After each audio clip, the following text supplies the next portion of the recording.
Today is Wednesday, the 23rd of September 2020. My name is Don Butler and today I'm speaking to Ian Flack.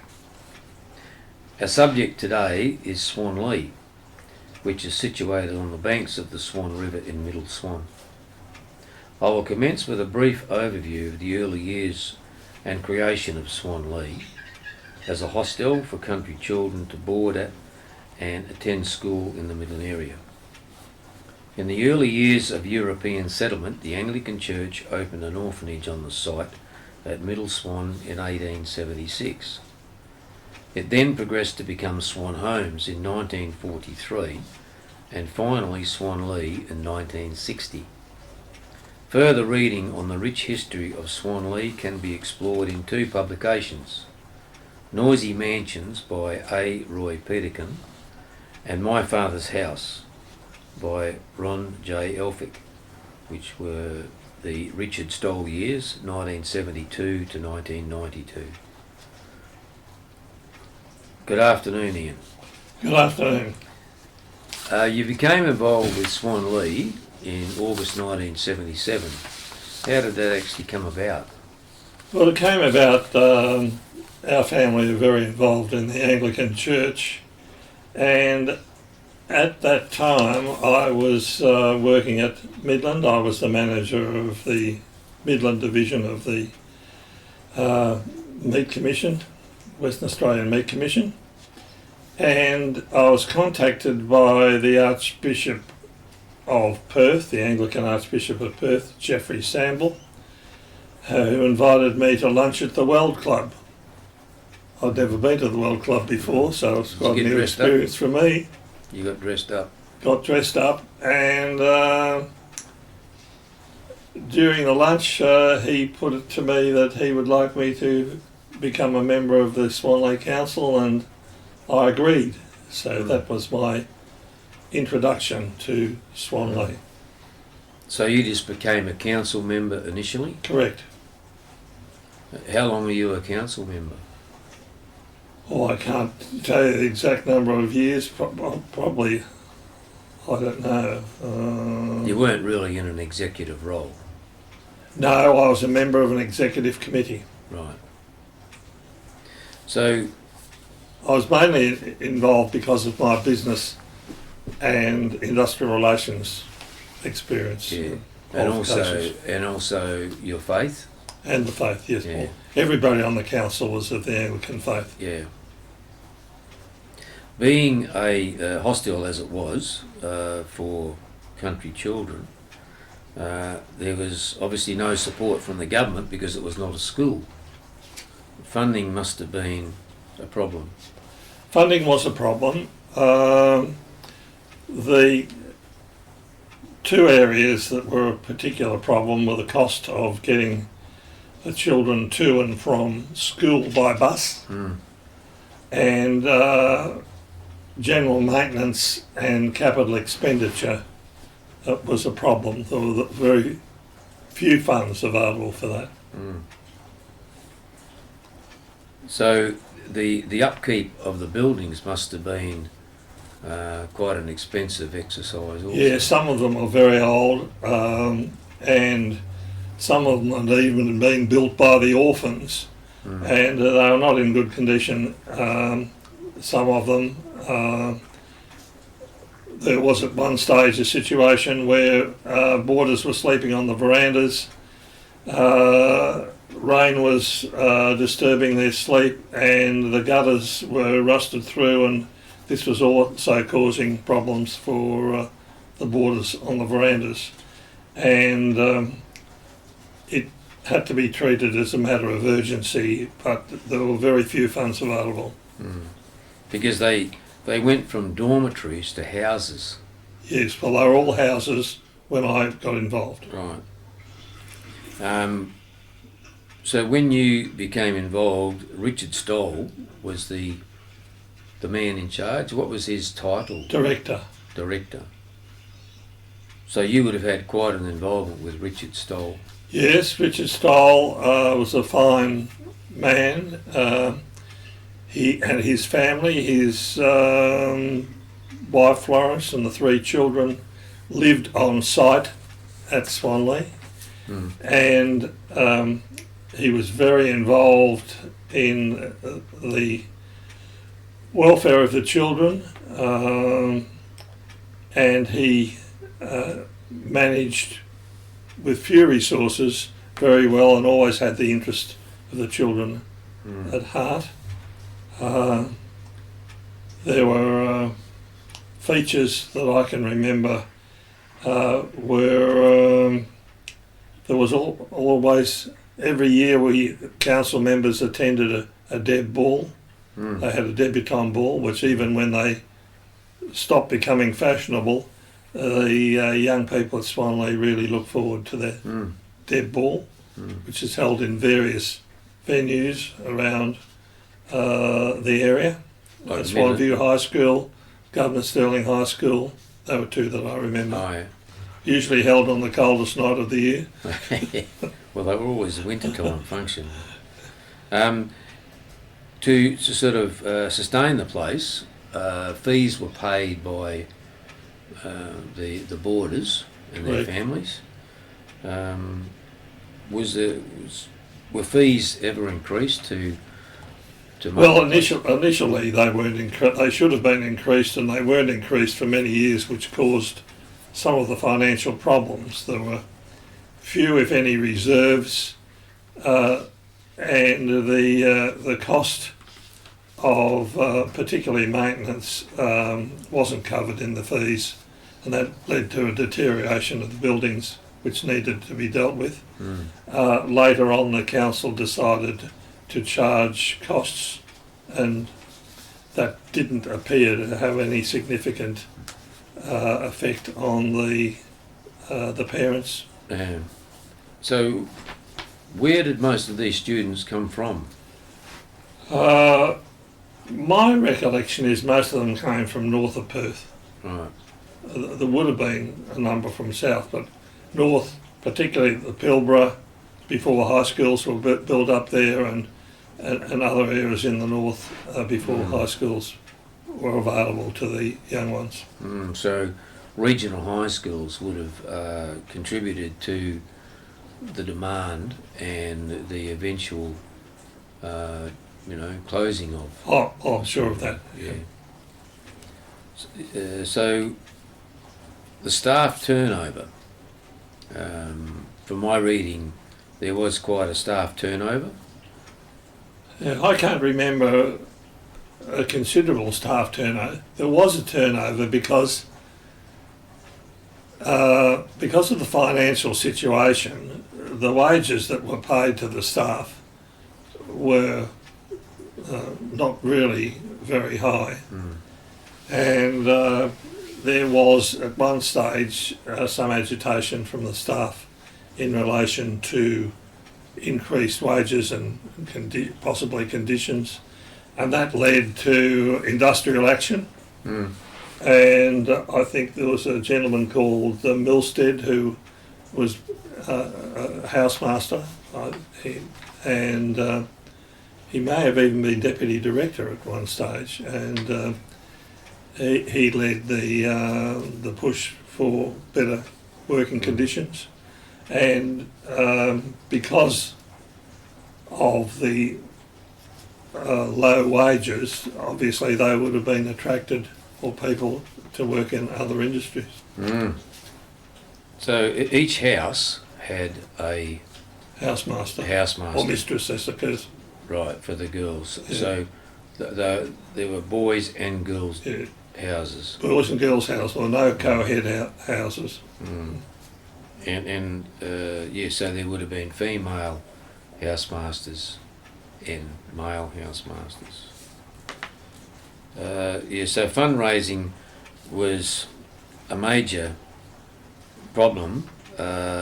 Did you have to lobby government of any kind to sort of get funding? Well, yes. Well, we certainly lobbied government. Two instances that I know that we lobbied government were there was a federal government scheme for boarding establishments which Swanleigh qualified to provide. I'm pretty sure it was capital works and Swanleigh put in an application for funds, and it got tied up in bureaucracy, and because I was travelling to Canberra around about that time, I went and made a personal deputation to the officer in charge of allocation of those funds, and as a result, some funds were allocated to Swanleigh.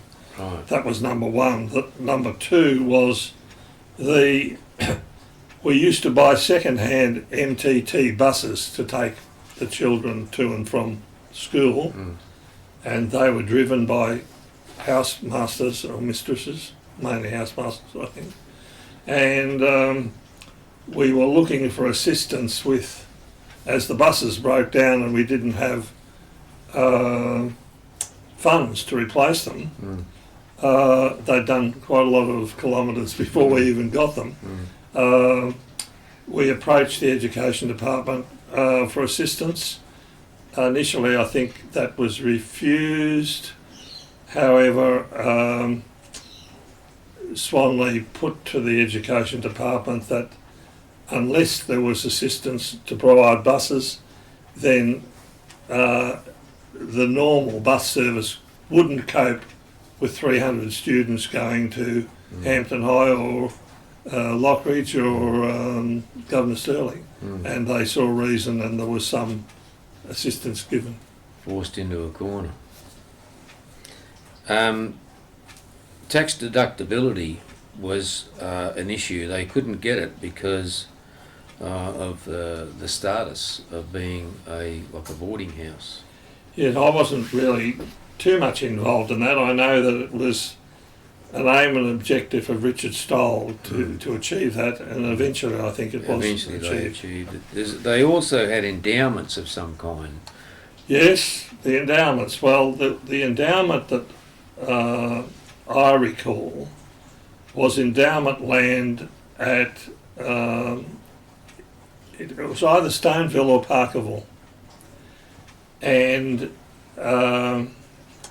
the diocese, the Anglican Diocese of Perth, particularly the diocesan trustees, were of the mind that this shouldn't be Swanleigh's, and there was a lot of controversy over that, with the Swanleigh board protesting, and eventually, because it was an endowment, there had to be an act of parliament in the state parliament passed to enable it to be taken away from Swanleigh, which it was.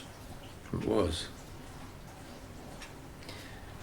I'm interested in the chain of command with the council, the diocesan involvement in Perth from the Anglican Church, and also the director.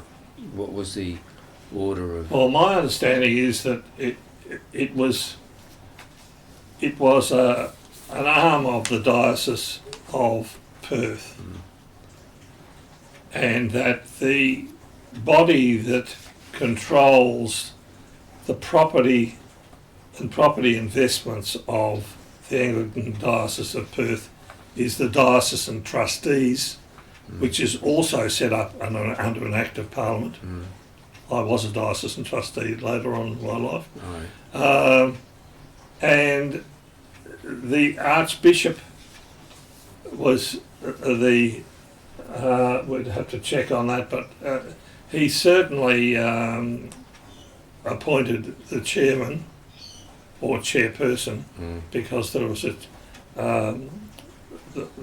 couple of female chairpersons during my time, and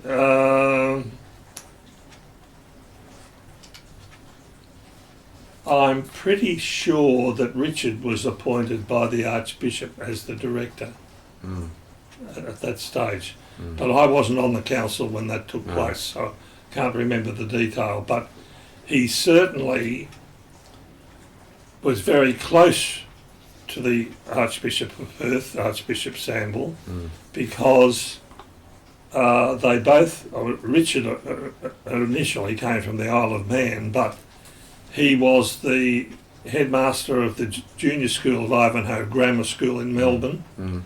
and he came over with his family to Perth at the invitation of Archbishop Samble, who had previously been Bishop of Melbourne, and at one stage I think Richard boarded with him, so they were very close. Oh, yeah, okay. And the chair, I'm not sure whether I said that before, but the chair was appointed by the Archbishop, the chair of council. Right. There were two likes of, that you did describe earlier in our talk about there was a council and an executive council. Yes, there was a council. How did that work? Well, there was a council which dealt with, well, obviously monthly meetings, but in between there was an executive council meeting. Initially I was on that, well I was on that for most of the time, and we used to meet at Swanleigh in the library initially, but then later on when Ros Denny, who was the matron of King Edward Hospital, became chair, we used to meet in the boardroom at King Edward Hospital. Mm. So you did say you met monthly. So it yes. was, for both those councils, were they individual members or was it all the same? Oh no, the executive was, I forget how many there were on the council. The council, it could have been 8 or 10, and there were 3 or 4 on the executive committee. So the executive committee would refer things to the council, or vice versa. Or vice versa. Right. So Richard Stoll would have attended both of those. He meetings. did, yes, and he set up the agenda, as I recall. Right. How did you manage the time between being CEO of the WA Meat Commission and your involvement with Swanleigh? Well, I was and always have been, still am, a committee person, so it wasn't, I mean, it became a bit of a burden when we moved to Mosman Park. The travelling time was almost as long as the committee meetings, because when I first said I would go on, I was living in Greenmount, which wasn't a problem. So I managed my time. I mean, I've always managed my time with, I've been on lots of church committees and other committees, councils and such. And I've managed my time. You were able to 2 or 3 committees wasn't a bother for me. Do you remember student achievements, like in academic or sporting achievements? Certainly sporting. The football team played in the local league as juniors, Swanleigh, and my recollection is that they were premiers on a number of occasions, and I think the girls' netball team, they're all very fit and well-developed young boys and girls, and they acquitted themselves well, sporting-wise. So they went up to year 12? Yes. Yeah. They had a swimming pool there? Yes, they had one that had a perpetual leak. It was always on the budget to get the leak mended, and I think eventually it was, but only after a number of tries. How many boarders, max, would they have had? I think it was about 300. And which, when we were looking for that funding from the federal government, we had the biggest boarding establishment in Australia. I mean, 300 is a lot of kids. Well, for instance, I think St Hilda's, which is across the road from us, major boarding school, I think they would have had about 150. Right, and you wouldn't know Hale School and Aquinas and all these? Well, they certainly weren't as big as Swanleigh. No. I remember them kids going to school in the blue bus. Swanleigh They had more than one blue bus to get 300 in. But they were always a blue bus. That's right, yeah. And they always, I recall they were always old buses. Well, they were second-hand which MTTs. yeah, that's right. So I know they attended Governor Stirling. What other schools would they have attended? Because 300 would have been too Well, much. the education department virtually used them as a pawn to start new schools. Hampton High was one, Lockridge was another. I'm not sure about whether they started Governor Stirling, but they were certainly, in the later years, a very significant part of the Governor Stirling student body. You have explained the Parkville affiliation through the land, but there was no other recollections of the like, as far as I knew, it was a home when I grew up. Well, you mean Parkville? Yeah. Yeah, well, I might have got it. It may not have been. No, there was no affiliation with Parkville. It may have been a suburb close to Parkville. Yeah, With but the it was land only was related to that land. That land issue That's okay, you yeah. spoke earlier. In 1989, you became vice chair of the council. Did that add to your responsibilities? Not really. It was just to stand in case of the chair not being available. Right. Okay. So you just remained active. I was still on the executive. Yeah, active in those other issues. They did form a Friends of Swanleigh association Yes, to try very and strong. involve ex-students to, fundraise. And They did.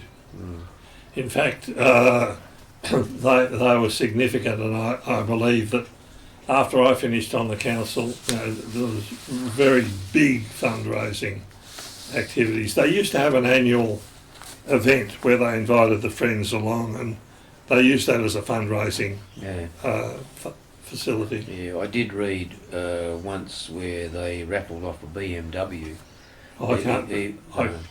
We never had. Friends of Swanley really worked on their own.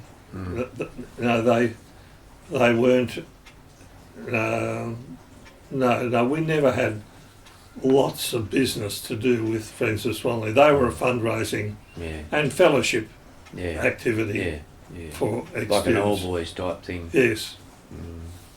So in your time at Swanleigh came to an end in August 1990 with your awarding of the life membership. Yep. And a Karakata dinner. Can you remember the circumstances surrounding? Well, the life membership is something that's awarded at Synod, which is really the parliament of the church, where people from all the parishes and all the diocesan groups, schools, they have delegates that come along, and it's like a parliament. They have a house of clergy, a house of laity, and it's quite an honour. They grant the award and on the recommendation of the council. So yes. Did you know this was coming? Yes. Yeah. And the Karakata dinner were very nice. Once again, I don't think I've been to the Karakata Club before either. So it was a very small group, just councillors and Richard Stoll and Florence Stoll and my wife and I. No, very nice. And where is this Karakata place? Was that in the army barracks here somewhere? Oh no. The Karakata, there's the World Club, which is the exclusive club for men in Perth, and the ladies' equivalent is called the Karakata Club. And that had premises in Sherwood Court, I think. Oh, in Perth itself.